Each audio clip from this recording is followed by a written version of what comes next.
The complete works of Swami Vivekananda, Volume 5, Section 3, Law and Freedom. The struggle never ends, or the struggle never had meaning for a man who is free. But for us, it has a meaning because it is a name and form that creates the world. We have a place for struggle in the Vedant, but not for fear. All fear will vanish when you begin to assert your own nature. If you think that you are bound, bound you will be. If you think you are free, free you will be. That sort of freedom which we can feel when we are at in the phenomenal is a glimpse of real, but not at real. I disagree with the idea that freedom is obedience to the law of nature. I do not understand what it means. According to the history of human progress, it is disobedience to nature that has constituted that progress. It may be said that the conquest of the lower laws was through the higher, but even there, the conquering mind was only trying to be free, and as soon as it has found that the struggle was also through law. It wanted to conquer that also. So the idea or the ideal was freedom in every case. The trees never disobey law. I saw never a cow steal.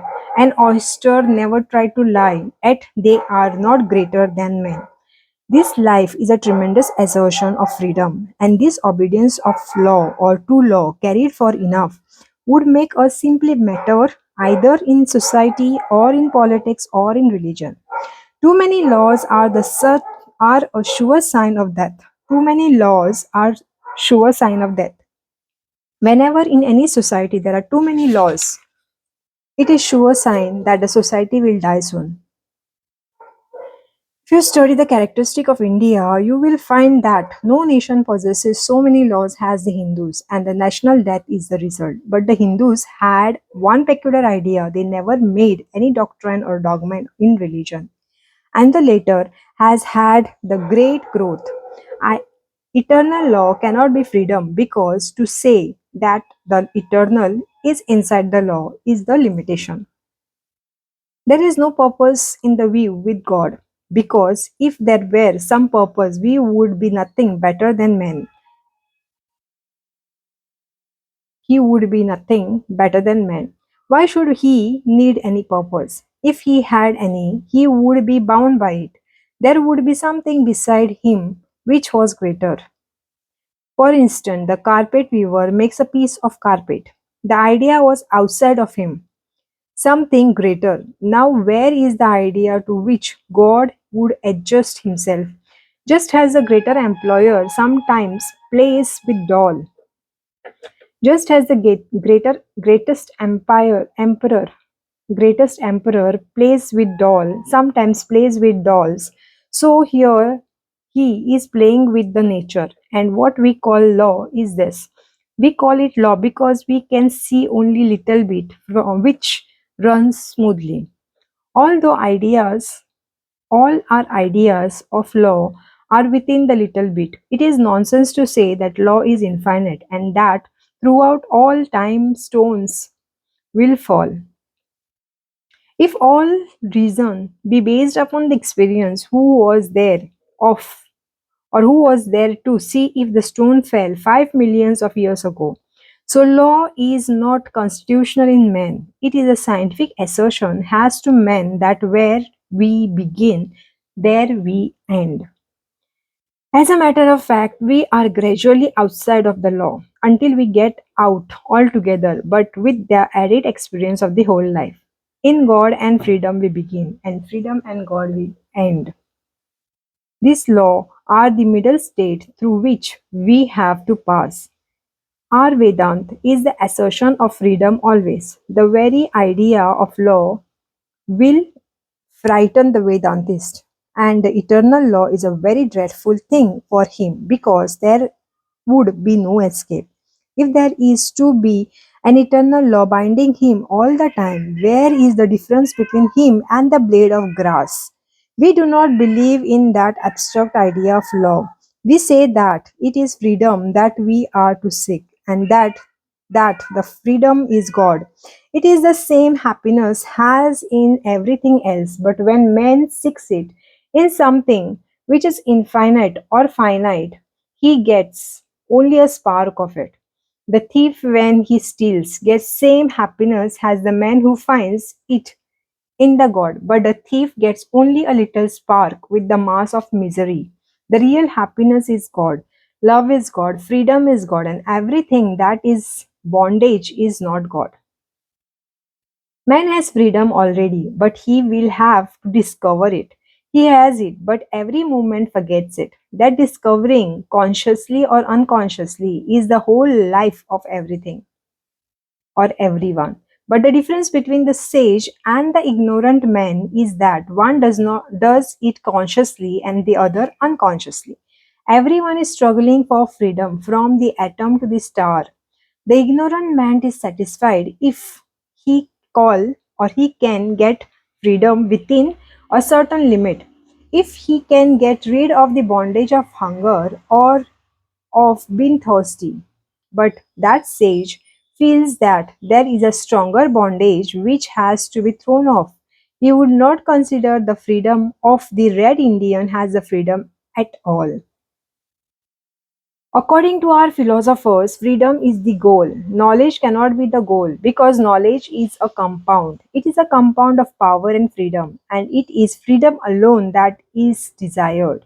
That is what man struggles after. Simply the possession of power would not be knowledgeable. For instance, a scientist can send an electric shock to a distance of some miles, but nature can send it to an unlimited distance. Why do we not build status or statues of to nature then? Why do not why do we not build statues to nature then? It is not law that we want, but ability to break the law. We want to be outlaws. If you are bound by laws, you will be a lump of clay. Whether you are beyond law or not is not the question, but the thought that we are beyond law. Upon that is based the whole history of humanity. For instance, a man lives in the forest and never has an or had any education or knowledge. He sees a stone falling down, a natural phenomenon happening, and he thinks it is the freedom. He thinks it has soul, and the central idea is that is freedom. But as soon as he knows that it must fall, he calls it nature, dead mechanical action. I may or may not go into the street. It in that is that my glory as a man. In that is my glory as a man. If I am sure that I must go there, I give up and become a machine.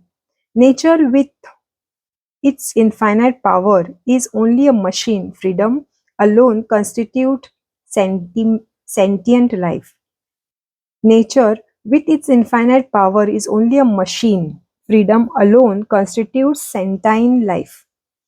The Vedanta, the Vedanta says that the idea of man in the forest is the right one. His glimpse is right, but the explanation is wrong. He holds to this nature as freedom and not as governed by law. Only after all these human experiences he will come back to think the same, but in a more philosophical sense. For instance, I want to go out into the street. I get the impulse of my will and then I stop. And in the time that intervenes between the will and goes into the street, I am working uniformly. Uniformity of action is what we call law. This uniformity of my action I find is broken into very short periods, and so I do not call any action under law. I work through the freedom. I walk for 5 minutes, but before those 5 minutes of walking, which are uniform, there was an action of the will which gave the impulse to walk. Therefore, man says he is free because all his actions can be cut up into small periods, and although there is sameness in the same period, Beyond the period, there is not the same sameness. In this perception of uniformity is the idea of freedom. In nature, we see only very large period of uniformity, but the beginning and the end must be free for impulses. But the beginning and the end must be free impulses. The impulse of freedom was given just at the beginning and that has rolled on. But this compared with our periods is much longer. We find by analysis on philosophic ground that we are not free. But there will remain this factor, this consciousness that I am free. What we have to explain is how that comes. We will find that we have these two impulses in us. Our reason tells us that all our actions are caused, and at the same time, with every impulse, we are asserting for freedom. The solution of Vedanta is that there is freedom inside, that the soul is really free, but that the soul's actions are percolating through body and mind, which are not free. As soon as we react, we become slaves. A man blames me, and I immediately react in the form of anger. A little vibration which is created made me slave.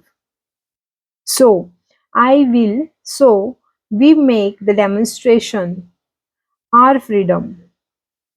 They only They only are the sages who see the highest and the most learned man, or the lowest animal, or the worst and the most cunning or wicked man of mankind.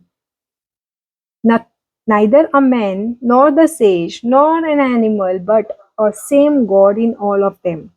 Even in this life, they have conquered relativity and have taken a firm stand upon this equality.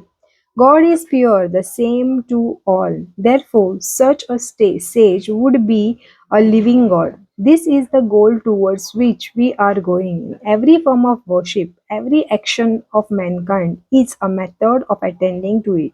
The man who wants money is striving for freedom. To get rid of bondage of poverty, every action of man is worship, because the idea is to attain to freedom, and all action, directly or indirectly, tend to that. Only those actions that deter are to be avoided. The whole universe is worshipping, consciously or unconsciously, only it does not know that, even while it is cursing. It is another form worship. It is in another form worship. The same God is, or the same God it is cursing, because those who are cursing are also struggling for freedom. They never think that in reacting from a thing, they are making themselves slaves to it. It is hard to kick against the pricks. If we could get rid of the belief in our limitations, it would be possible for us to do everything just now. It is only the question of time. If that is so, add power, and so diminish time.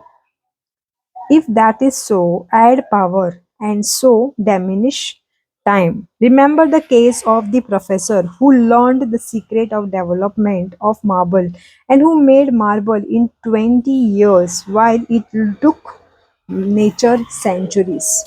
Next, the goal and the methods of realization. The greatest misfortune to befall the world would be if all mankind were to recognize and accept but one religion, one universal form of worship, one standard of morality.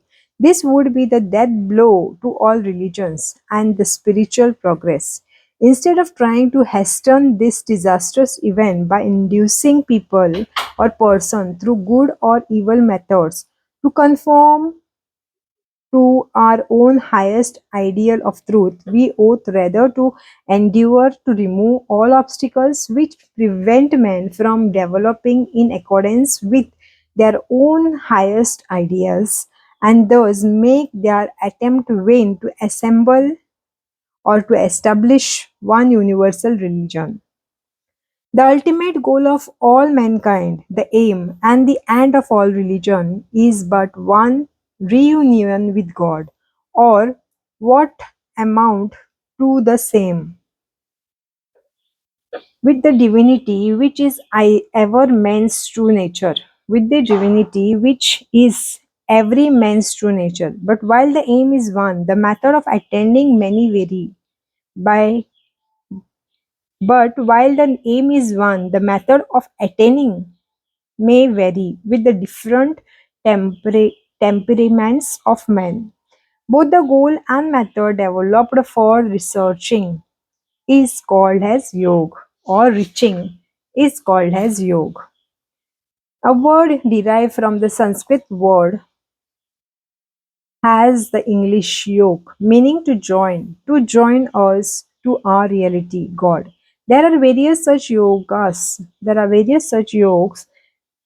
or method of unions, but the chief ones are Karma Yoga, Bhakti Yoga, Raja Yoga, and Jnana Yoga. Every man must develop according to his own nature. As every science has its method, so has every religion. The method of attaining the great of religion are called yoga by us, and the different form of yoga that we teach are adapted to the different nature and temperaments of men. We classify them in the following way under four heads or four categories. First, Karma Yoga, the manner in which man realizes his own divinity through work and duty. Second is Bhakti Yoga, realization of divinity through devotion, love, and personal God. Third is Raja Yoga, the realization of divinity through the control of mind. And fourth is Jnana Yoga or Jnana Yoga, the realization of man's own divinity through knowledge. These are all different roads leading to the same center, God. Instead, or indeed, the varieties of religious belief and are an adventure, since all faiths are good so far as they encourage men to lead a religious life.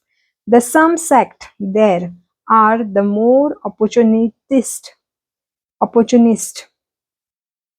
The more sectors there are, the more opportunists there are who for making or more opportunities are there for making successful appeal to the divine instinct of all the men. Worldwide unity. Worldwide unity.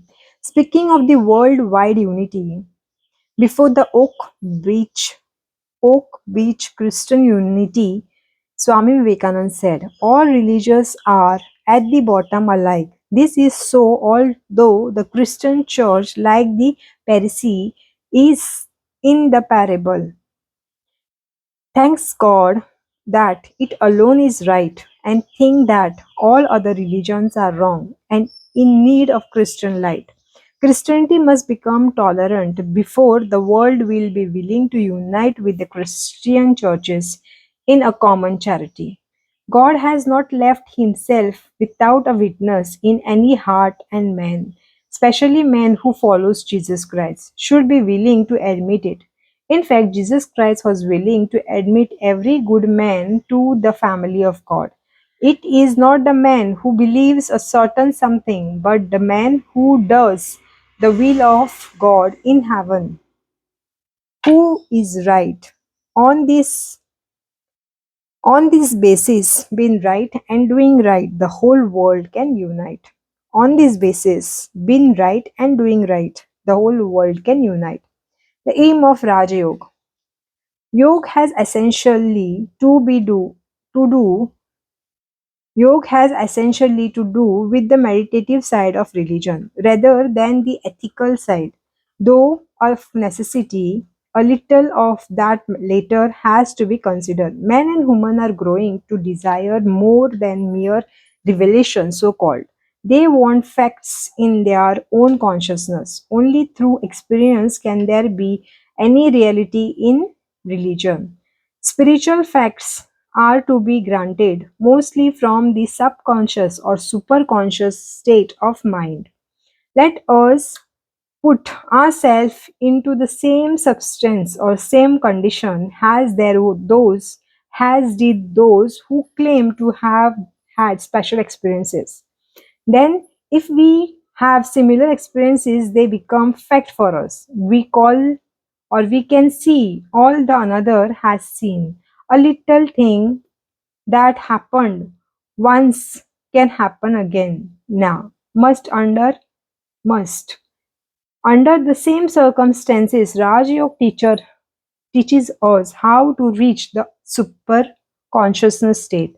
All the great religions recognize this state in some form, but in India, special attention